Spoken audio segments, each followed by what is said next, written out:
Storytelling, l'émission qui vous raconte des histoires. Nous sommes avec Mathieu Lamarre et Pierre Courade. Messieurs, merci d'être avec nous dans l'Open Zone. Pierre, dans la vie, vous êtes journaliste et vous, Mathieu, vous travaillez dans la communication. Au printemps 2019, vous avez décidé de tout plaquer pour partir faire un tour du monde. Est-ce que ce choix vient de votre envie de prendre plus de temps lorsque vous visitez un pays ? Oui, l'idée c'était de profiter différemment que pendant les vacances. Donc c'est vrai que pendant les vacances on avait cette frustration au moment du retour de se dire on n'est pas allé assez loin, on n'a pas pris assez de temps, on n'a pas rencontré assez de gens et donc on voulait un voyage sur un temps long petit à petit et donc c'est un peu ce qui nous a poussé à faire ce break d'une année et demie pour avancer à notre rythme et non plus en fonction de la durée de nos pauses entre 2 mois de travail. Mais là, d'après ce qu'on voit, c'est que vous êtes déjà en break, non? Vous êtes où là? Dans un camping du côté des Landes, quelque chose de... Oui, non, on est sur l'île de loisirs de Saint-Quentin-en-Yvelines. On est sur l'île de loisirs de Saint-Quentin-en-Yvelines. C'est ça, c'est notre tour du monde à nous. C'est votre tour du monde à vous. C'est ça. C'est peut-être plus exotique que certaines destinations indiennes ou sud-américaines, effectivement, bravo. Justement, vous le dites, vous avez concentré votre tour du monde sur l'Asie et l'Amérique du Sud. Pourquoi ces choix ? Oui. Parce que c'était des continents que l'on connaissait assez peu finalement. Il fallait faire un choix pour un tour du monde assez cohérent dans le sens où on voulait passer les frontières à pied, le plus largement possible, sans prendre l'avion. Et donc l'Asie déjà c'était un continent assez fascinant avec de multiples facettes. Entre l'Inde, l'Asie du Sud-Est et le Japon, c'est déjà 3 mondes différents. Et l'Amérique latine, c'est un continent là encore que l'on connaissait assez peu. On connaissait bien l'Amérique du Nord, mais pas au sud donc des États-Unis. Et donc voilà, par souci de cohérence également, on a essayé de rationaliser, d'aller en Asie, en Amérique latine. On aurait bien aimé aller aussi en Afrique, mais ce sera pour une prochaine fois parce que là aussi c'est assez compliqué de passer de l'Amérique latine à l'Afrique et de l'Afrique à l'Asie par exemple en avion et même au sein même de l'Afrique d'aller d'un pays à un autre en passant une frontière terrestre. Messieurs, vous l'avez dit un peu plus tôt dans l'interview, un tour du monde ça prend du temps à organiser. Comment vous avez fait pour réussir à quasiment mettre votre vie en France en pause pendant 1 an et demi ? Ben oui, ça se prépare petit à petit. Il y a plein de choses qu'on peut faire un peu masquées en fait avant d'annoncer notre tour du monde et de vraiment prendre la décision finale. Masqué avant le Covid, je précise. Donc c'est-à-dire qu'on allait partir, on partait sans dire qu'on allait vraiment partir. Donc c'était vraiment entre nous. Et voilà, donc on a commencé à regarder des cartes, à voir comment on pouvait organiser, à lire quelques trucs à droite à gauche pour voir quel matériel embarquer avec soi. Et donc ça s'est fait petit à petit pendant à peu près 1 an, tout en mettant des sous de côté, parce que évidemment il faut pouvoir subvenir à ses besoins pendant 1 an. On voulait pas travailler pendant le voyage parce qu'on se disait que ça allait justement nous garder une part du cerveau totalement occupée par autre chose que le voyage. Donc on s'est dit on va mettre de côté, on va vivre sur nos économies pendant 1 an et demi. Et puis ce n'est que je crois 3 mois avant de partir peut-être qu'on a finalement annoncé à nos proches et à nos employeurs et à notre propriétaire aussi de notre logement puisqu'il fallait résilier le bail à qui on leur a annoncé à tous que on allait partir pendant l'été. Donc ça a été une petite surprise mais je crois qu'on a été plutôt bien accueillis par chacun et que tout le monde a fini par comprendre notre choix. Évoqué dans votre livre Adios les Bibarros qui est sur notre plateau, il est sorti en début d'année aux éditions Artaud. Ça a été compliqué pour certains de vos proches de vous voir partir, notamment pour votre maman, Pierre, c'est bien ça ?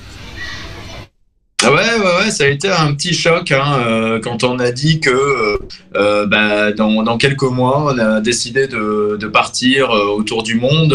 Ça a été vraiment une surprise parce que comme disait Mathieu, nous on avait bien réfléchi, on avait bien avancé sur notre projet et là on était bien sûr que l'on allait pouvoir partir.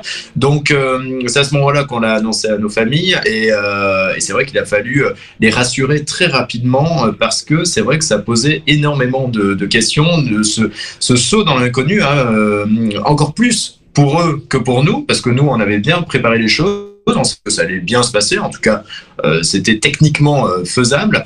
Et puis on n'avait pas peur de partir. Mais en tout cas pour les familles, c'est vrai que ça a été un peu plus compliqué parce que il y avait aussi cet état d'esprit très français probablement où voilà, on était entré dans la vie active, on avait un appartement, tout se passait très bien. Alors pourquoi tout quitter comme ça d'un coup pour partir à l'aventure? Et puis il y a aussi ce fantasme du bout du monde, on vous reverra plus jamais, vous allez pas nous écrire, etc. Alors qu'aujourd'hui il y a Internet quand même, donc ça a été très facile aussi de communiquer avec nos proches. Et puis voilà, donc il a fallu peut-être une petite semaine de digestion, j'allais dire, de l'annonce avant que mes parents, mais aussi les parents de Mathieu, dans le même timing, se disent bon, écoutez, voilà, très bien, on a compris, vous nous avez rassurés, allez-y, on vous fait confiance.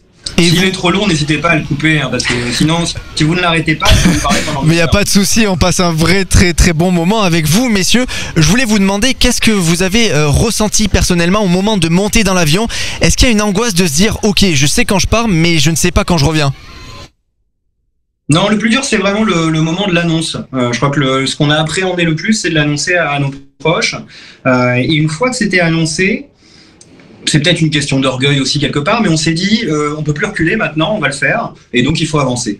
Et donc la montée dans l'avion, non, c'est simplement une grosse bouffée d'excitation qui nous fait nous dire, ça y est, là, cette fois, c'est lancé, et on va voir ce qui va se passer.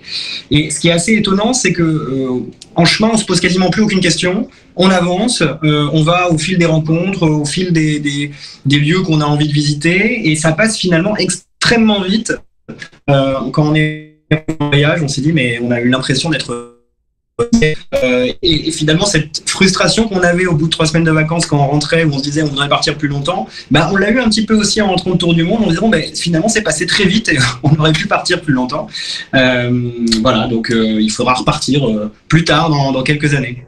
Vous avez commencé votre périple par l'Inde et c'est assez particulier parce que dans le livre, je ne sais pas réellement si vous avez adoré cette destination ou si elle vous a complètement lessivé. Est-ce que c'est pas un peu des deux au final? C'est sympa d'avoir lu le livre, on voit que vous l'avez lu avec beaucoup d'attention et c'est bien. Merci Raphaël, je vous reconnais bien là, votre professionnel. Il faut que je fasse mon travail, c'est normal, c'est normal. Et donc la question, oui, l'Inde, c'est en fait, c'est pas un pays qu'on peut adorer ou qu'on peut détester à mon avis. C'est tellement un univers complètement à part que on ne peut qu'être chamboulé par l'Inde. Alors en positif, en plutôt positif ou en plutôt négatif, mais en tout cas, on n'est ni dans l'adoration ni dans la détestation, à mon avis. C'est tellement un univers où tous les codes sociaux que l'on a pu apprendre pendant notre enfance sont complètement inversés qu'il nous faut quelques jours. Et même, on n'a même pas le temps de se poser la question. On est tellement pris dans cette essoreuse indienne qu'au bout de 2 mois et demi, on a quand même fait le tour de l'Inde. On est même allé dans l'Himalaya, ce que ne font pas généralement les vacanciers et même certains voyageurs quand ils vont en Inde la première fois, ils vont pas forcément jusque dans l'Himalaya. Mais en tout cas, on a bien ressenti, je pense, une bonne vision de l'Inde, mais c'est vrai qu'on pourrait y retourner 100 fois, on ne comprendrait pas encore la moitié de l'état d'esprit et de cette société indienne. Ce qui est sûr, c'est que quand on est parti, au bout de 2 mois et demi, j'ai fait une petite déprime, donc physiquement, mentalement, etc. J'avais déjà pris pas mal de repères, et quand on est arrivé en Indonésie, on a perdu tous ces repères. Et puis physiquement, on s'est rendu compte que pendant 2 mois et demi, 24 heures sur 24, on était sollicité par tout le monde, par la foule, par les couleurs, par les senteurs, par le bruit, etc. Et ça, on n'en s'en rend même pas compte. Donc voilà, je pense qu'on ne peut pas détester. En tout cas, on est chamboulé par l'Inde, ça c'est sûr. Messieurs, est-ce que vous prévoyez de repartir faire un tour du monde dans le futur ? Écoutez, vous nous avez bien donné envie d'aller dans le petit camping là, donc je pense que peut-être le week-end prochain, si vous pouvez nous passer quelques tips, on se ferait bien un barbecue dans cette forêt, ça a l'air sympa. Il n'y a pas de souci, on vous enverra toutes les informations. À plus long terme, sinon oui, l'idée c'est peut-être dans quelques années, comme le disait Pierre tout à l'heure, mais on a fait des choix d'aller en Asie, d'aller en Amérique du Sud, pour pas nous éparpiller un peu partout, et le gros absent de ce voyage c'est l'Afrique, et on a plutôt cette idée de se dire dans 3, 4, 5 ans peut-être, consacrer peut-être une année pleine à parcourir l'Afrique. ça peut être une bonne idée de voyage. Ouais. D'avoir été avec nous, Pierre Courade, Mathieu Lamarre. Merci beaucoup, messieurs, d'avoir été dans l'Open Zone. Merci à vous. Bonne merguez. Merci. Votre livre Adios les Bibarros est toujours disponible dans tous les points de vente. Et honnêtement, chez vous, foncez le chercher, je vous le conseille. Personnellement, je l'ai dévoré. Storytelling, l'émission qui vous raconte des histoires.